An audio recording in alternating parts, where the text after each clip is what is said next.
Ya, apa yang sebenarnya terjadi di balik penembakan 5 warga negara Indonesia di Tanjung Ru, Selangor, Malaysia ini pemirsa? Pak Yuda, mungkin bisa memberikan tanggapan mengenai apa yang tadi disampaikan oleh Pak Jumhur juga mengenai blaming, kemudian bagaimana Indonesia menempatkan diri sehingga bisa mengawal betul insiden yang terjadi.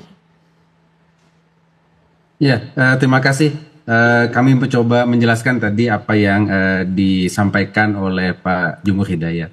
Jadi pertama konteksnya, tadi pada saat kami menjelaskan, itu adalah kronologis yang kita terima dari Polis Diraja Malaysia. Ya, tadi terkait dengan ada tembakan, ada penyerangan dengan parang, itu adalah konteks kronologis yang disampaikan oleh PDR.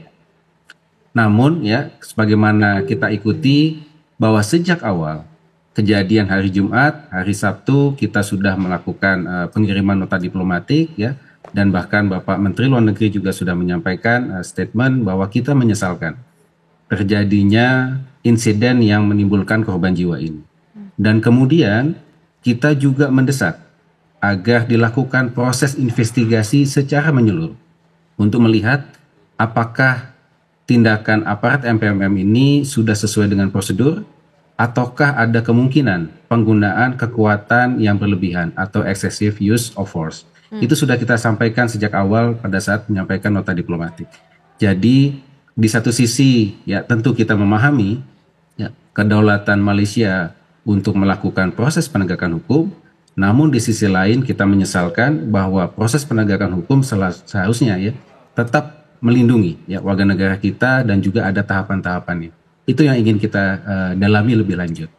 Dan dalam sore hari ini kita juga sudah mewawancara 4 WNI kita, 2 WNI yang bisa diwawancara pada sore hari ini untuk mendapatkan kronologis yang lebih lengkap. Ya. Karena kan kita ingin membandingkan ya kronologis yang disampaikan oleh PDRM dan juga bagaimana kronologis yang disampaikan oleh WNI. Nah, berdasarkan itulah kemudian kita bisa melakukan langkah-langkah lebih lanjut untuk bisa membela hak-hak warga negara kita. Oke, baik Pak Yuda, terima kasih. Nah, sebelum kita lanjutkan bagaimana pembahasan kita mengenai hal ini, kami juga akan ajak Anda pemirsa berbincang dengan Bapak Rudianto, anak dari korban warga negara Indonesia yang tewas di Malaysia bersama dengan Pak Basri.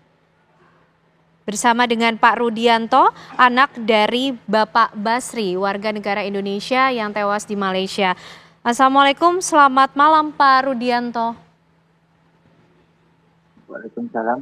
Ya, Pak Rudianto, tentu pertama-tama kami mengucapkan turut berduka atas kepergian dari almarhum ayah Bapak.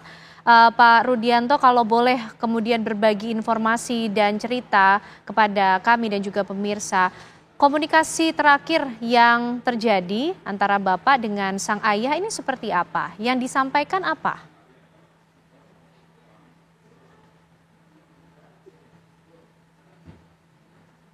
Terakhir komunikasi 4 bulan, Bu, sama beliau.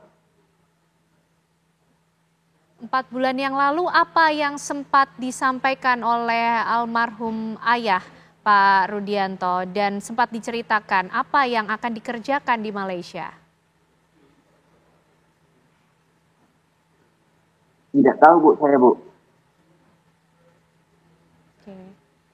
Lalu apa Pak yang diceritakan oleh almarhum ayah? Tidak ada, Bu.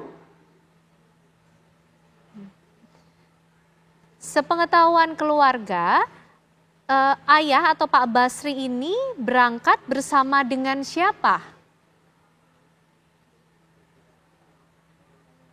Tidak tahu saya, Bu.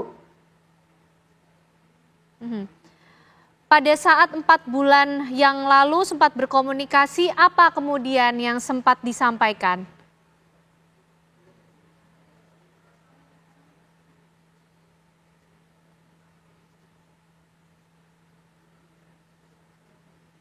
Tidak ada, Bu. Oke, baik. No, nanya kabar aja, Bu. Oke, baik. Pak Rudianto sudah mendengar kondisi dari almarhum ayah dan juga mengenai rencana kepulangan dibawa ke Indonesia?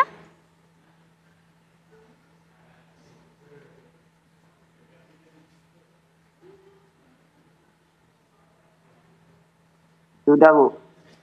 Ya. Seperti apa informasinya yang diterima, Pak?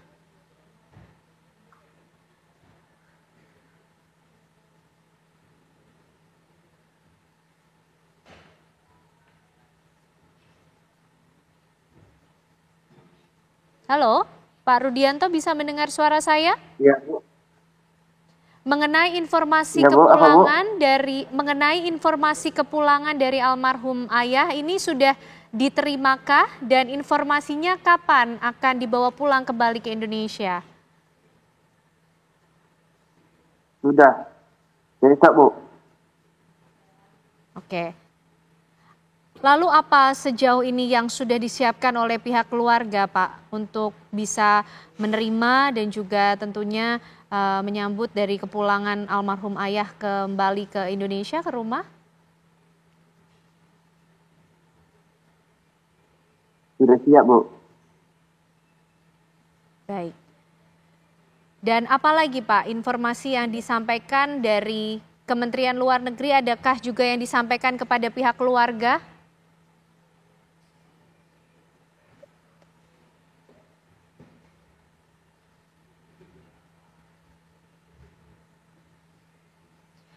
Pak Rudianto, apakah Ya, Bu. Kami ya, sangat berterima kasih kepada negara Indonesia telah membantu pemulangan jenazah bapak saya, Bu.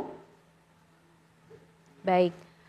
Sepengetahuan Pak Rudianto, apakah ada kerabat, tetangga di sekitar tempat tinggal yang juga ikut berangkat ke Malaysia? Tidak tahu, Bu, saya, Bu. Baik.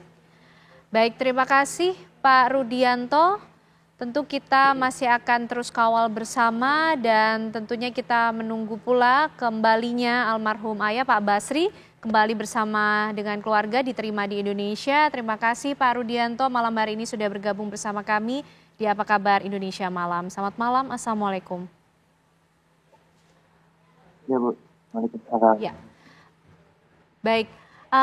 Pak Jumhur, ini seperti apa? Ternyata keluarga tidak mengetahui mengenai detail pekerjaan, kemudian bagaimana aktivitasnya di Malaysia. Menurut pengalaman Pak Jumhur sendiri, hal-hal seperti ini memang biasa terjadikah?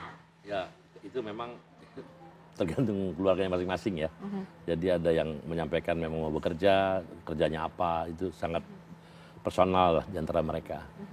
Tapi yang jelas biasanya orang mencari pekerjaan, mencari penghidupan di sana. Biasanya sih di perkebunan dan konstruksi yang banyak ya. Perkebunan dan konstruksi itu hampir mayoritas yang tidak berdokumen itu bekerja di sektor itu gitu loh.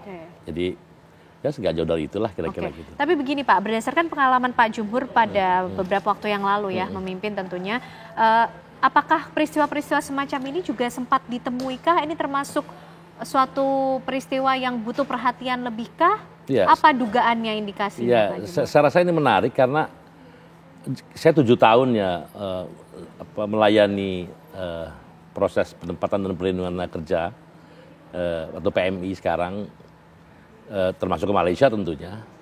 Kasus seperti ini tuh nggak ada yang ditembak di pinggir di perairan gitu. Ya. Yang ada memang di daratan mereka ya ternak macam-macam lah, ada perampokan, ada macam-macam, akhirnya tembak-tembakan itu terjadilah itu. Nah tapi kalau di perairan, seingat saya 7 tahun itu saya nggak pernah ketemu. Jadi ini kayak extraordinary kasusnya. Ya. Ada karena kalau pekerja undocumented, tidak berdokumen lengkap itu biasa, ketangkap aja gitu, ditaruh di satu karantina atau apa, atau yang baru datang juga itu biasa. Tapi kalau sampai dor-doran gini, ini benar-benar saya baru Pak. Saya 7 tahun memimpin lembaga itu, nggak pernah nemuin kasus kayak begini gitu. Oke, lalu dugaan atau indikasinya apa Pak? Sehingga memicu adanya tindakan saya nggak mau berspekulasi, dan ini yang nanti justrulah itu menariknya bahwa ini harus diusut atau cari tahu secara menyeluruh gitu loh. Ini saya rasa pernyataan yang resmi seperti itu udah cukup karena kita memang gelap gulita soal itu kan. Kan itu kan juga kesannya kan kayak kalau berita di Malaysia suspek itu kayak orang kabur gitu ya. Tapi kalau mau pulang ditembak itu banyak banget yang bakal kejadian. Saya tahu, kita tahu persis kok. Jumlahnya juga cukup banyak yang seperti itu. Banyak banget gitu ya. Bolak-balik diselundupkan tuh banyak banget. Dan itu memang problem kita, problem mereka juga, problem bangsa kita juga. Ini memang karena ini kan merasa satu etnis, satu ini, jadi mereka seolah-olah negara menghambat, jujur aja gitu. Ini kok negara menghambat sih kita mau kerja. Yang memerlukan tenaga kerja kan bukan pemerintah Malaysia, tapi rakyat Malaysia. Ada kebun sawit, ada miner gitu kan. Lah kok jadi gara-gara ada negara jadi sulit. Kira-kira gitu perspektifnya pekerja. Saya apa adanya aja. Tapi itu faktanya kita udah jadi negara yang berdaulat masing-masing dan harus ada aturan. Nah ketika aturan itu ditegakkan ya mungkin sebagian kurang happy ya ternyata masih bisa lewat jalur tikus gitu ya. Tapi nggak sampai ditembak-tembak kayak gitu, ketahuan pun gitu loh. Kira-kira gitu. Pak Reza, ini menjadi penting dan juga menarik untuk dibahas karena negara antar dua negara sendiri ini juga harus memiliki aturan yang jelas, kemudian investigasi dan transparansi tentu juga menjadi suatu tuntutan. Dan termasuk Presiden Prabowo kemarin hadir di Malaysia, tapi justru kita menunggu statement yang disampaikan oleh Presiden. Sejauh ini sepertinya belum ada kemudian statement jelas yang disampaikan mengenai peristiwa ini. Tapi Pak Reza, ditahan dulu penjelasannya, nanti disampaikan sesaat lagi pemirsa. Apa kabar Indonesia Malam masih akan kembali hadir menemani Anda.